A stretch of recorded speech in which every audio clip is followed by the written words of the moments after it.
Break के बाद एक बार फिर आपका स्वागत है।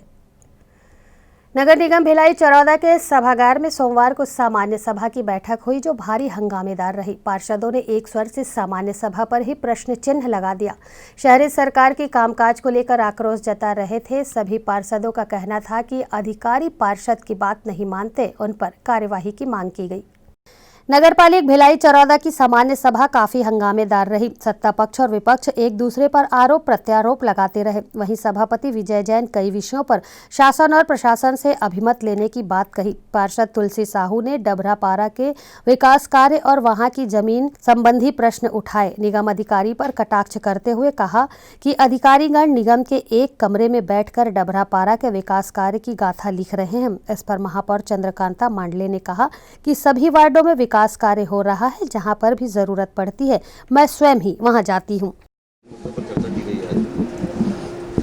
आज सामान्य सभा का बैठक रखा गया है। इसमें कुल 4 एजेंडा आए गए हैं, जिसमें अपना सफाई कर्मचारी है प्लेसमेंट का, उसका टेंडर निकला था, जिसका नया ठेका हुआ है, उस विषय पे चर्चा हुई है। और एक बजट का विषय है जो कोरोना काल में नहीं हो पाया था, तो सभा से करके भी उसको अंगीकृत करके भेजना है।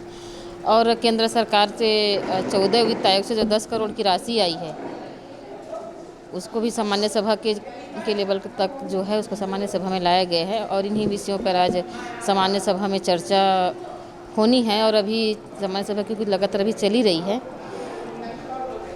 सामान्य सभा में अभी पार्षदों विपक्षों के द्वारा आरोप लगाया गया कि कोई काम नहीं होता है, तो सामान्य सभा किस लिए रखते हैं? ऐसे नहीं है कि काम नहीं होता है। काम यदि लेके आते हैं तो ज़रूर वो काम होता है, लेकिन जो पार्षद हमारे पास लेके आए हैं काम को अपने वार्डों का, कोई भी मांग है उसका, तो हम पूरा बोलते हैं कि विधिवत आप लेके आइए, प्रोजेक्ट बनाइए। हमारा जो अधिकार क्षेत्र है IC, और उसमें हम प्रोजेक्ट को बनवा के अप्रूवल करके हम शासन को विधिवत भेजेंगे। लेकिन किसी पार्षद ने अभी तक ऐसा लेके नहीं आया कि मांग को लेकर अपने वार्ड को। और जो छोटी मोटी जो समस्या है, रोड और आपका बिजली का जो समस्या है, सफाई का, वो तो लगातार हर वार्ड में चल ही रहा है। सामान्य सभा में प्रश्न पूछने से अधिकारी दुश्मनी निभाते हैं, ये भी बात कह रहे थे। ये बात तो आप सबको ही भली भांति ज्ञात है कि यहाँ जब से सरकार बदली तब से अधिकारियों के तेवर ही बदल चुके हैं। और कई बार मैंने अपने बाइट भी दे चुकी है, क्योंकि बहुत सारा विषय जो ऐसे आता है जो वार्ड के पार्षद से में मतलब पूछे ही नहीं जाते हैं वार्ड के पार्षद को, और वहाँ से काम करके निकल लेते हैं। अभी लगातार 2 वर्षों में ऐसे हो रहा है कि हमें भी किसी चीज़ की जानकारी नहीं दी जा रही। कमिश्नर जब से आया है, यहाँ का कमिश्नर जो प्रशासनिक अधिकारी हैं, वो अपने ही मनमानी कर रहे हैं, हम ही बढ़ के हैं। वो तो ऐसे टाइप के भी बात बोलते हैं कि मेयर को आयुक्त को कोई मतलब मेरे को कोई अधिकार ही नहीं, ऐसे टाइप की भी बातें मेरे को सुनने में आई, किसी के माध्यम से बोल रहे थे। तो फिर मैं ये कहना चाहती हूँ कि जब ऐसे ही कमिश्नर ऐसे बोलता है, तो फिर इतना खर्चा करके शासन को मेयर और जनप्रतिनिधि बैठाने का क्या उचित है? एक आखिरी उसके बाद प्रशासनिक अधिकारियों के ऐसे रवैये हैं, क्षेत्र का विकास आप किस तरीके से देखते हैं? कैसे पूरा चरमराया हुआ है, दो वर्षों से चरमराया हुआ है। क्योंकि जब तक अधिकारी और जनप्रतिनिधि एक गाड़ी के 2 पहिए के बराबर होते हैं, दोनों मिल के चलते हैं, तो ही विकास होता है। कुछ काम अधिकारी अपने लेवल तक ऊपर शासन को रखते हैं, कुछ जनप्रतिनिधि रखते हैं, इसीलिए जनप्रतिनिधि यहाँ चुनकर भेजा जाता है। हम जनता की हर सवालों का जवाब देने के लिए हम बाध्य रहते हैं, और हमारे हर सवाल का जवाब अधिकारी देंगे, और अधिकारी देने के लिए बाध्य नहीं है करके बोलेगा तो ऐसे कैसे चलेगा। कई चीज़ ऐसे हैं जिसको हमने पूछा है, उनसे हमने ऑडिट रिपोर्ट मांगी थी, तो आयुक्त महोदय लिख के देते हैं कि आपको देना संभव नहीं है। ये किस प्रकार का रवैया है? मैं आपको उपलब्ध भी करा दूंगी कि ऑडिट रिपोर्ट उपलब्ध कराना मुमकिन नहीं है। तो क्या मेयर का ऑडिट रिपोर्ट नहीं देंगे तो मैं जनता को क्या जवाब दूंगी? अब जो भी खर्चा हो रहा है तो निकाय का ही तो हो रहा है ना। इसके पहले जब भाजपा की सरकार थी, कांग्रेस की सरकार नहीं थी, तो विकास और सामंजस्य बना हुआ था, बराबर बनी हुई थी, लगातार काम हो रहा था। हर वार्ड में हम भी जा रहे थे, बाकायदा वहाँ के पार्षदों को पूछा जा रहा था। लेकिन अभी कुछ ज़्यादा कोई भी ऐसा नहीं है कि पार्षद का नहीं सुन रहे, किसी का भी बात अपना अधिकारी यहाँ नहीं सुन रहे हैं। सदन में उस समय स्थिति हास्यास्पद हो गई जब पार्षद लामबंद होकर कुत्ते के बधियाकरण को लेकर सत्ता पक्ष पर घोटाले का आरोप मढ़ दिया। इस पर सभापति विजय जैन ने जांच कराने की बात कही।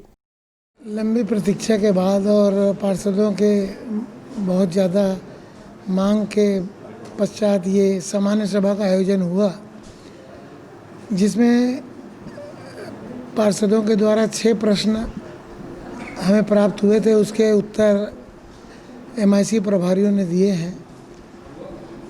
कुछ प्रश्नों के उत्तर ऑथेंटिक नहीं पाए गए, उनके विषय में उन्हें अधिकारियों को ताकीद किया गया है कि इसकी सही जानकारी लेकर प्रस्तुत करें। और इसके अलावा हर 2 महीने में निश्चित रूप से सामान्य सभा हो, इसकी व्यवस्था की भी बात हुई है और वो भविष्य में इसका ध्यान रखा जाएगा। जैसे कि सौंदर्यीकरण को लेकर चाहे बात की जाए, चाहे बंधीकरण की बात किया जाए, कई सारे मुद्दों पर बहस हुई, क्या निष्कर्ष निकल पाया है? सदन होती ही बहस के लिए है।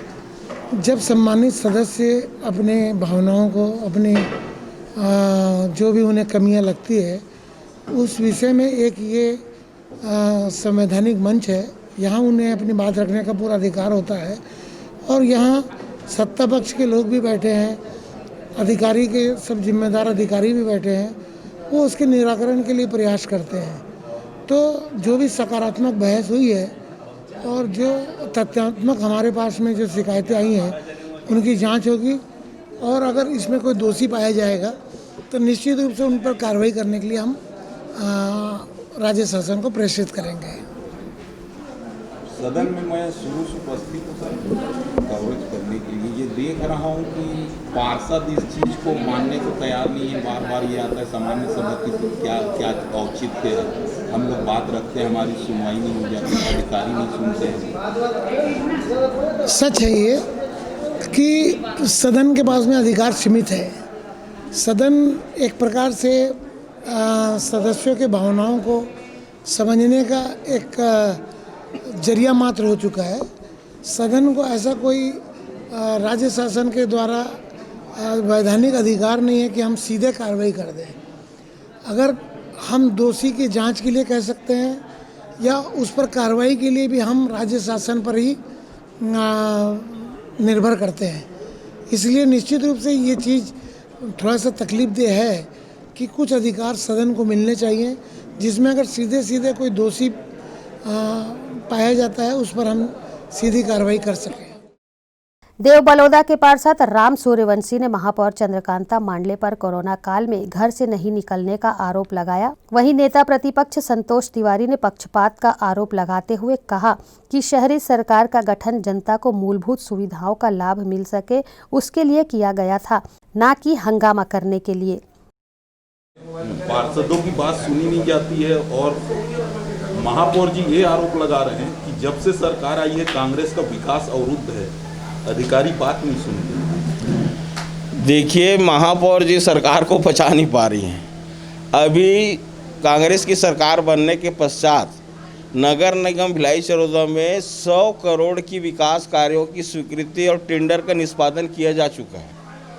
और चूंकि निगम के द्वारा पार्षदों को ऐसा बातें नहीं सुनने वाली बातें, तथ्य गलत है। चूंकि सारे पार्षद अपने तथ्यात्मक रूप से बात रख रहे हैं, सारे क्षेत्रों में विकास कार्य प्रारंभ है और जहाँ जहाँ पे आवश्यकता है उसके अनुरूप एक नया एस्टीमेट बन के जा रही है और उस कार्यों को संपादित करने के लिए उस प्रक्रिया में भिड़े हुए हैं। और कांग्रेस की गवर्नमेंट आने के पश्चात जो विकास कार्य भिलाई चरौदा में दिखेंगे वो आने वाले पिछले 15 सालों में आपने जो चीज़ नहीं देखा है वो अभी 2 साल में दिखना प्रारंभ हो जाएगा। इसमें जैसे हमारे नगर निगम क्षेत्र की महत्वपूर्ण योजना ट्रांसपोर्ट नगर का टेंडर का निष्पादन हो चुका है 56 करोड़ का, 17 करोड़ का गौरव पथ का हो गया है, 4 करोड़ का पदम नगर का रोड हो चुका है और लगभग 7 करोड़ रुपए का सीवरेज लाइन का भी कार्य टेंडर लगाने की प्रक्रिया पे है।